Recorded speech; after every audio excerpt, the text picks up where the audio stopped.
আসসালামু আলাইকুম প্রিয় এইচএসসি শিক্ষার্থী। 27 এবং 28 ব্যাচের যারা শিক্ষার্থী রয়েছেন তাদের প্রতি রইল আমার আন্তরিক শুভেচ্ছা।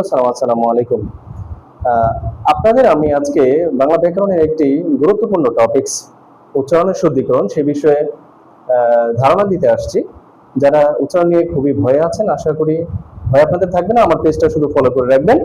আজকে আমি শুধু অ ধ্বনির উচ্চারণটা কিভাবে করতে হয় এবং শুদ্ধিকরণ কিভাবে করবেন, যেখানে অ ধ্বনির বানান রয়েছে সেটার শুদ্ধ উচ্চারণটা কিভাবে হবে আমি আপনাদের দেখাই দিচ্ছি।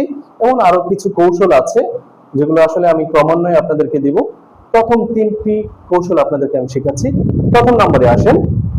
1 নম্বর হচ্ছে অ যেখানে থাকবে, যে আপনার যে প্রদত্ত শব্দগুলো থাকবে সে প্রদত্ত শব্দগুলোর মধ্যে যদি অ ধ্বনি থাকে, সরাসরি অ, যেমন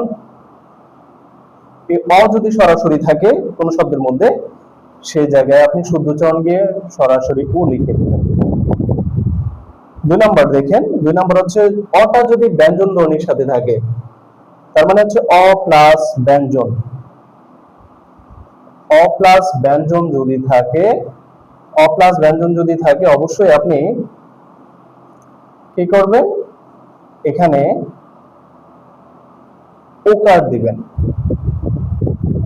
অ প্লাস ব্যঞ্জন ধ্বনি যদি থাকে অবশ্যই উকার দিবেন আপনি। তারপর হচ্ছে 3 নাম্বার হচ্ছে অ আছে। অ আছে মানে প্রদত্ত শব্দে অ আছে কিন্তু উচ্চারিত না হলে,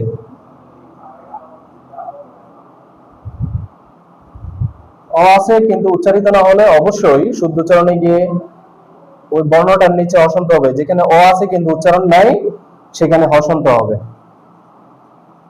কথা কি বুঝতে পারছেন? আমরা বর্ণের নিচে যেভাবে হসন্ত দিই সেখানে হসন্ত হবে। আমি উদাহরণের মাধ্যমে আপনাদেরকে বোঝানোর চেষ্টা করতেছি, খেয়াল করেন। আমি লিখলাম হচ্ছে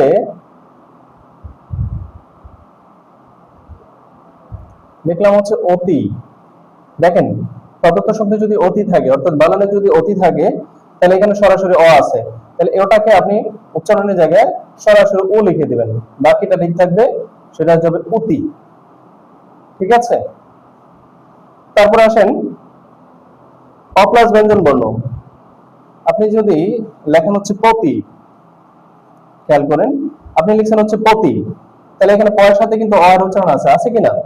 যদি থাকে তাহলে সরাসরি ওই যে আমি বলছিলাম উকার লিখতে, তাহলে পয়ের সাথে হবে কি ও, তরের শিক্ষার্থী পুতি। অ আছে কিন্তু উচ্চারিত না হলে, অটা আছে, শব্দটার মধ্যে অটা আছে কিন্তু উচ্চারণটা হয় না, এর উচ্চারণটা হয় না, তখন আপনারা কি করবেন, হসন্ত দিবেন। যেমন খেয়াল করেন, আমি লিখলাম হচ্ছে